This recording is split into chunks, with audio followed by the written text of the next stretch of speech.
बच्चों, स्वागत है आप सभी का हमारे इस चैनल पर। और अब तक हमने सॉल्यूशन चैप्टर में कंसंट्रेशन टर्म्स स्टार्ट किया था और उसी को आज हम आगे बढ़ा रहे हैं। अभी तक हमने weight by weight, weight by volume और वॉल्यूम बाय वॉल्यूम के कंसंट्रेशन टर्म को समझा, फॉर्मूले उनके देखे, उनकी एसआई यूनिट देखी और उन पे कुछ एक आधा न्यूमेरिकल करा। बेफिक्र रहिए, हम कंसंट्रेशन टर्म्स के न्यूमेरिकल्स आगे भी आपको कराएंगे। एक बार सारा टॉपिक्स, पहले सारे कंसंट्रेशन टर्म खत्म हो जाए, फिर हम इनके बीच में जो रिलेशनशिप्स हैं वो भी डिस्कस करेंगे और फिर उस पर बेस्ड जो एनसीईआरटी में न्यूमेरिकल हैं और जो आने के चांसेस हैं बोर्ड एग्जाम में, वो भी हम देखेंगे। कि वेट बाय वेट आपको दे दिया तो मोल फ्रैक्शन पूछ लेगा, मोल फ्रैक्शन दे दिया तो मोलैरिटी पूछ सकता है, मोलैरिटी दे देगा तो मोलैलिटी पूछेगा। ये सब भी हम करने वाले हैं, लेकिन पहले हम सारे कंसंट्रेशन टर्म्स को एक एक करके डिस्कस कर लेते हैं। ठीक, तो हमने last weight by volume cover किया था और अब जो आज हम करने जा रहे हैं उसका नाम है मोल फ्रैक्शन। ठीक, मोल फ्रैक्शन बेसिकली बहुत इंपॉर्टेंट है आगे के टॉपिक के लिए। आगे जितने भी टॉपिक्स आने वाले हैं, हेनरीज लॉ आएगा, ठीक है, और भी चीजें आएंगी, वहां पे आपको मोल फ्रैक्शन देखने को मिलेगा। तो इसीलिए प्लीज मोल फ्रैक्शन को जरा ध्यान से समझिएगा। वीडियो बहुत छोटी होने वाली है क्योंकि हम इसमें सिर्फ मोल फ्रैक्शन को डिस्कस करेंगे। इसका आगे का जो कंटेंट है मोलैरिटी, मोलैलिटी, वो हम एक सिंगल वीडियो में करेंगे। ठीक है, तो मोल फ्रैक्शन की वीडियो बहुत छोटी होने वाली है, प्लीज ध्यान से सुनिएगा। मोल फ्रैक्शन को सबसे पहले जो है हम लोग काई से रिप्रेजेंट करते हैं। ये एक तरीके का एक्स जैसा सिंबल है, बट इसको हम काई बोलते हैं। ग्रीक अल्फाबेट है, जैसे अल्फा, बीटा, गामा, डेल्टा, ईटा, जीटा, थीटा, ओमेगा। आपने सारे एप्सिलॉन, ये सारे वर्ड सुने होंगे, कहीं ना कहीं फिजिक्स में सुने होंगे, केमिस्ट्री में सुने होंगे। ऐसी एक वर्ड है ये काई, जो एक एक्स की तरह है, कर्सिव एक्स की तरह। ठीक है, इससे इसको रिप्रेजेंट करते हैं। अब इसका मीनिंग क्या है पहले वो समझिए, एक एग्जाम्पल से समझाते हैं। बहुत सिंपल लैंग्वेज में अगर बात करें, मान लीजिए कोई ए है और कोई बी है। ठीक है, कोई ए नाम का कंपाउंड है, कोई बी नाम का कंपाउंड है या मॉलिक्यूल है, जो भी है। इसके बाद मान लीजिए ए जो है वो 2 मोल है, इस बीकर के अंदर ए जो है 2 मोल है और बी जो है वो लेट इट बी 3 मोल है। ठीक है जी, इस तरीके से आपको मोल दे दिया। अब कहेगा कि भाई मोल फ्रैक्शन ए का बताइए, तो जिसका भी आपसे मोल फ्रैक्शन पूछे आपको उसे ऐसे रिप्रेजेंट करना है, मोल फ्रैक्शन ए। अब मोल फ्रैक्शन ए को कैसे निकालना होता है, ध्यान से सुनिएगा। ये इक्वल्स टू है, ठीक है, इक्वल्स टू। मोल फ्रैक्शन को कैसे निकालना है, जिसका भी मोल फ्रैक्शन आपसे पूछे उसके मोल्स रख दीजिए ऊपर, ये ए के मोल्स, और नीचे आपको रखने हैं टोटल मोल्स। तो टोटल मोल्स आप देखिए बीकर में कितने लोग प्रेजेंट है, एक ए है एक बी है, तो आप ए के मोल्स और बी के मोल्स को जोड़ दीजिए। ठीक, फिलहाल मैं इसको ऐसे लिख देता हूं, ए के मोल्स और बी के मोल्स, और यहाँ पे हम लिख देते हैं इसको जोड़ के, एक तरीके से और लिख सकते हैं ए, ये एन टी, टी मतलब टोटल मोल्स। तो इस तरीके से आप मोल फ्रैक्शन ए निकाल सकते हैं। अगर वैल्यूज पुट करी जाए तो मोल फ्रैक्शन ए क्या आने वाला है, ए के मोल्स है 2 और टोटल कितना है 2 और 3 5, और उसको जोड़ेंगे तो आएगा 0.4 मोल फ्रैक्शन। ठीक है, आराम से आप इसको देख लीजिए, 0.4 मोल फ्रैक्शन आ चुका है।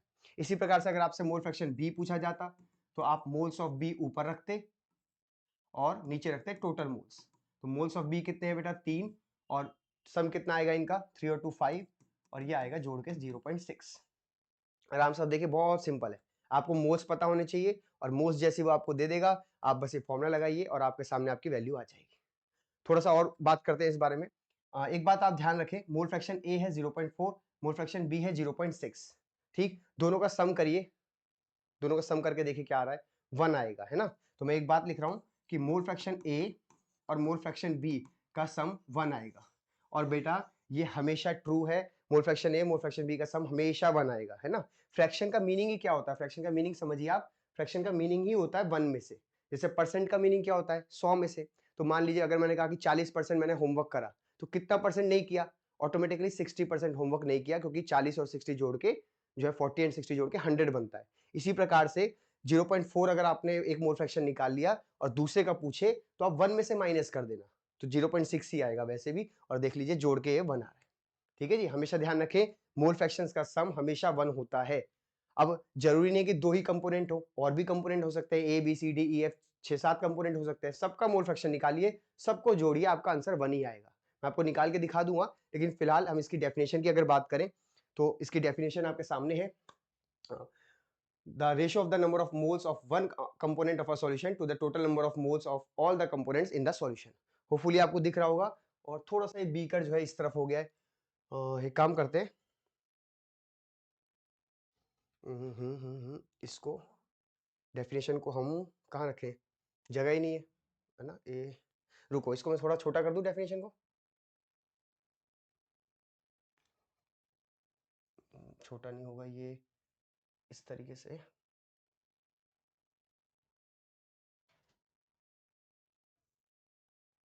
आई होप आपको यहाँ दिख रहा हो, यहाँ कर देते हैं, ठीक है। चलिए दिख रहा होगा आपको, है ना? हाँ, दिख ही रहा होगा। The ratio of the numbers of moles of, मैं इस साइड आ जाता हूँ ताकि आपको दिख जाए। The ratio of the numbers of moles of one component of a solution to the total number of moles of all the components in the solution. यानी आपको रेशियो लेना है, जिस कंपोनेंट का आपको मोल फ्रैक्शन निकालना है उसको ऊपर रखना है और नीचे टोटल रखना है। ये मतलब इसी का जो है डेफिनेशन वर्जन है। आप आराम से इसको चेक कर लीजिए, स्क्रीनशॉट ले लीजिए, फिर हम आगे चलते हैं। चलिए, होपफुली आपने स्क्रीनशॉट ले लिया होगा। अब बढ़ते हैं आगे। अब मैं आपको एक ही बीकर में कई सारे कंपोनेंट दिखाता हूं और फिर सबका मोल फ्रैक्शन आप लोग निकालेंगे, मैं 2-3 का निकाल देता हूं, ठीक है। जैसे सपोज करिए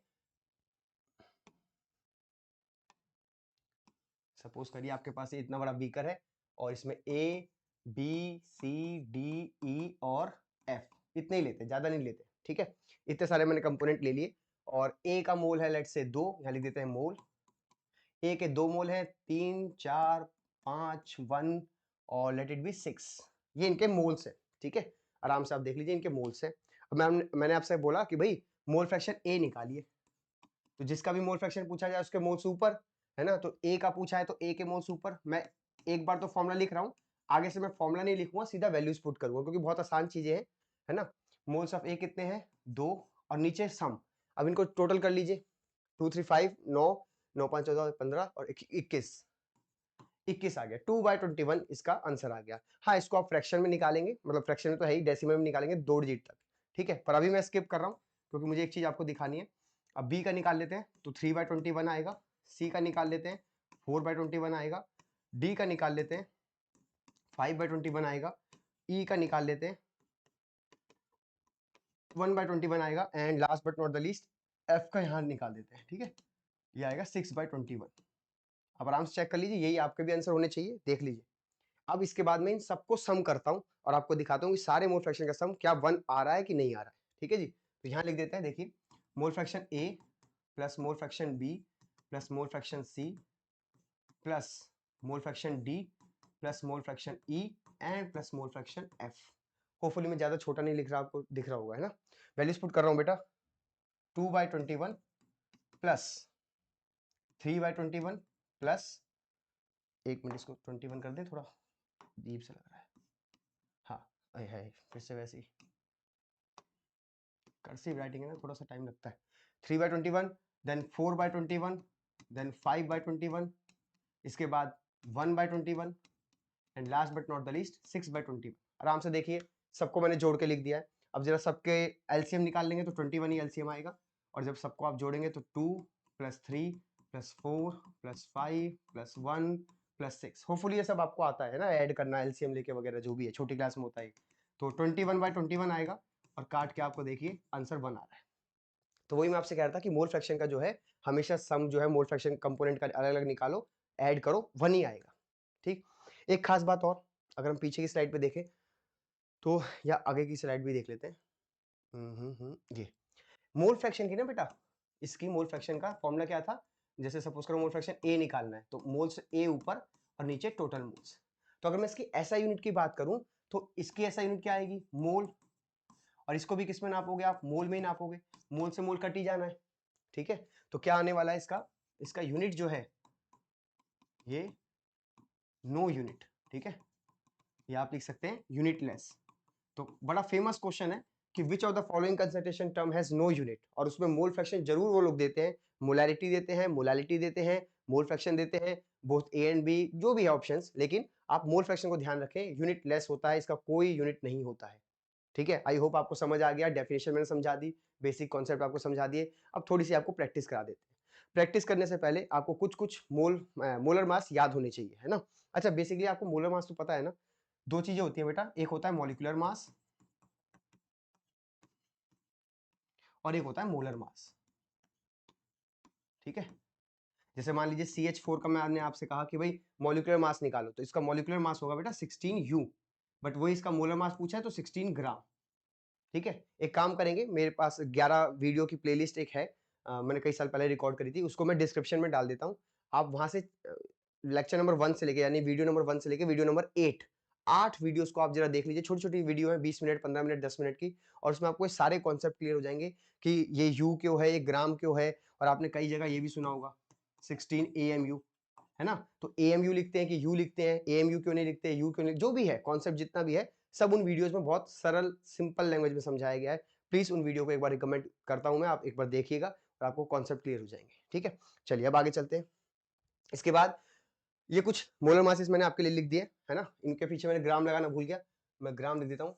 ये ग्राम, ग्राम सब पे नहीं लिख रहा, कुछ-कुछ पे लिख देता हूँ। ये चलो सब पे लिख देता हूँ, कितना ही टाइम लगने वाला है इसमें, ठीक है? कर्सिव राइटिंग है, आप थोड़ा-सा इग्नोर करिएगा। कोशिश करिएगा मत कॉपी करने की, नहीं कर पाएँगे कभी, ठीक है? चलो देखो, ये ग्राम में मैंने लिख दिए सारे के सारे, आप एक बार देख लीजिए कुछ गलत तो नहीं है। हाइड्रोजन का 1 ग्राम, कार्बन का 12 gram, nitrogen 14, oxygen 16, sulphur 32, sodium 23, magnesium 24, aluminium 37, potassium 39, calcium 40 और फास्फोरस 31, क्लोरीन का 35.5 एवरेज लेते हैं। क्लोरीन एक 35 में मिलता है, एक 37 में मिलता है, आइसोटोप्स होते हैं, एवरेज निकालते हैं तो 35.5। देन आयरन का 56, देन कॉपर का 63.5 और जिंक का 65.3। ये कुछ फेमस है जो कि आपको बार-बार 12th क्लास में देखने को मिलेंगे, तो मैंने वही लिख दिए हैं, ठीक है जी। अब इनका आपको मोलर मास निकाल के देखना है, प्रैक्टिस करनी है। कुछ के मैं आंसर लिख देता हूँ, निकाल के दिखा देता हूँ, बाकी आपका होमवर्क है, आप इसको आराम से करना। जैसे सपोज करो मैं NaOH का निकालूं अगर, तो Na का मास होता है 23, ऑक्सीजन का 16 और हाइड्रोजन का 1, और जोड़ के आ जाएगा बेटा 14 ग्राम, ठीक है जी, आराम से देखिए। इसी तरीके से आप और भी निकाल सकते हैं। सपोज करिए HCl है तो HCl का 1 और क्लोरीन, सॉरी हाइड्रोजन का 1 और क्लोरीन का 35.5, तो ये हो जाएगा 36.5। इसके बाद पानी का निकालेंगे तो 18 ग्राम, ठीक है, ग्राम लिखना ना भूलें। और इसका और भी निकाले, जैसे H2SO4 का आता है 98 ग्राम, ये मैंने कुछ कुछ रटे हुए हैं, है ना। इसका 78 ग्राम बेंजीन है ये। CH4 का तो आपको भी याद होगा 16 ग्राम, इसका होता है 30 ग्राम, इथेन है ये, ठीक है। ये यूरिया बहुत फेमस है बेटा, ये यूरिया आपको अभी आगे देखने को मिलेगा, ठीक है। यूरिया ये 60 ग्राम होता है इसका, ठीक। ये आपका सुक्रोस हो गया, बेसिकली 342 ग्राम होता है ये सुक्रोस। अभी आगे आपको सुक्रोस, यूरिया, है ना, caustic soda, HCl, CCl4, benzene, जितने मैंने यहाँ लिखे हैं सब फेमस फेमस लिखे हैं जो पूरे चैप्टर में यूज होते हैं। तो इसीलिए आप इनको जरूर प्रैक्टिस कर लीजिएगा क्योंकि आपको ये बार बार मिलने वाले हैं, है ना। NaCl का 58.5 ग्राम और कैल्शियम कार्बोनेट का आई थिंक 100 ग्राम होता है, एक बार आप क्रॉस चेक कर लीजिएगा। और HNO3 का 63 होता है शायद, 63 ग्राम, ठीक है। बस अब बाकी होगा आप निकाल लेना, प्रैक्टिस कर लेना, मैंने ऑलमोस्ट सबका लिख दिया, आप निकाल लेना, ठीक है। चलिए इसका स्क्रीनशॉट लीजिए, फिर हम बढ़ते हैं आगे। ओके, चलिए अब बढ़ते हैं आगे। अब क्वेश्चंस की प्रैक्टिस करते हैं ना, बस छोटे से 4-5 क्वेश्चन लिख लो और बस आज की वीडियो इतना ही है। और बहुत बेसिक वीडियो थी तो आप इसको स्पीड x तो 2x करके 1.5x करके इसको खत्म कर सकते हैं, कंप्लीट कर सकते हैं, ठीक है। क्वेश्चन नंबर 1 आपकी स्क्रीन पर है। 32 ग्राम CH4 plus let it be 72 gram H2O, ठीक है। और आपको मोल फ्रैक्शन पूछा गया है बेटा CH4 का, ये पूछा गया है। तो पहले मैं आपको टाइम देता हूँ, वीडियो को पॉज करिए और 2 मिनट में ही हो जाना चाहिए, 2 मिनट से कम समय में होना चाहिए, ठीक है। वीडियो पॉज कर लीजिए। चलिए वीडियो पॉज कर लिया होगा और आपने आंसर निकाल लिया होगा। अब हम आंसर निकाल के दिखाते हैं आपको। तो जब मोल फ्रैक्शन पूछा है तो मोल्स चाहिए आपको CH4 के, और नीचे चाहिए CH4 के साथ साथ पानी के मोल्स, ठीक है जी, ये आपको चाहिए होगा। अब मोल्स तो है नहीं हमारे पास, तो मास है। तो मेरे भाई आपको मोल के 3 फॉर्मूले आने चाहिए, मैं तीनों फॉर्मूले यहाँ लिख देता हूँ आपके लिए। नंबर 1 फॉर्मूला Gm/mm, यानी गिवन मास अपॉन में मोलर मास। यही फॉर्मूला इस पूरे चैप्टर में सबसे ज्यादा इस्तेमाल होगा, लेकिन अगर टीचर को फंसाना है तो वो बाकी के फॉर्मूले भी यूज कर सकता है। जैसे मोल इज इक्वल टू, एक मिनट, आज वीडियो में मैं भी थोड़ा जल्दी जल्दी बोल रहा हूँ क्योंकि बहुत सिंपल चीजें हैं और इसलिए। तो आप इसको स्लो करके भी देख सकते हैं अगर आपको फास्ट लग रहा हो, है ना। वीडियो का यही फायदा है कि आप इसको फास्ट और स्लो अपने हिसाब से कर सकते हैं। Mole is equal to given number of particles divided by Avogadro number. अब ये एवोगैड्रो नंबर होता है 6.022 इंटू 10 की पावर 23, ठीक है। और बहुत ही कम बच्चों को पता होता है कि एवोगैड्रो नंबर आया कहां से है। क्यों 10 की पावर 23 है, 10 की पावर 22 क्यों नहीं, 10 की पावर 24 क्यों नहीं, ये 6.022 क्यों है, 7 क्यों नहीं है, 8 क्यों नहीं है, 5 क्यों नहीं है। तो ये नंबर एग्जैक्टली कहां से आया है ये भी आपको उस वीडियो की प्लेलिस्ट में मिलेगा जो कि मैंने डिस्क्रिप्शन में डाल दिया होगा, आप चेक कर लेना, ठीक है। अभी फिलहाल हमारा वो कंसर्न नहीं है, तो आप वहां से उस चीज को कवर करिए और यहाँ पे तो हम इस वैल्यू को एज इट इज यूज करने वाले हैं। इसके बाद मोल का एक और formula, volume at STP upon में 22.4 लीटर। ठीक है जी, ये इज इक्वल टू है, बार बार ये जो है z जैसा लग रहा है, ये लो। तो ये तीन फॉर्मूले हैं जो कि हमें यूज करने चाहिए मोल निकालने के लिए। एक और फॉर्मूला भी है मोलारिटी से रिलेटेड वो फॉर्मूला है, लेकिन अभी के लिए तो ये तीन ही काफी, क्योंकि मोलारिटी आपने पढ़ा नहीं तो आपको समझ भी नहीं आने का, है ना। तो ये मोल के तीन फॉर्मूले हैं, यहाँ से आप इस्तेमाल करके मोल निकालिए, देन आपका मोल फ्रैक्शन आप निकाल पाएंगे। तो अब देखिए क्वेश्चन के हिसाब से कौन सा फॉर्मूला लगेगा। तो जी हाँ, क्वेश्चन के हिसाब से फॉर्मूला नंबर 1 आपको लगेगा। अब निकाल लेते हैं इसको, आप ऐसे लिख लीजिए GM अपॉन में MM, ठीक है, मीथेन का, और यहाँ पे भी GM अपॉन में MM मीथेन का CH4 का, प्लस GM अपॉन में MM पानी का। ठीक है, आप चाहे तो अलग अलग निकाल लीजिए मोल्स, कहीं अलग से निकाल के सेपरेटली फिर फॉर्मूले में पुट करिए। मैंने इसी फॉर्मूले को खोल के यहीं पे करना शुरू कर देते हैं। देखिए ध्यान से, 32 गिवन मास हो गया, और CH4 का मोलर मास 16 होता है, डिवाइडेड बाय 32 16, और पानी का वजन 72 अपॉन में 18 इसका मोलर मास होता है पानी का।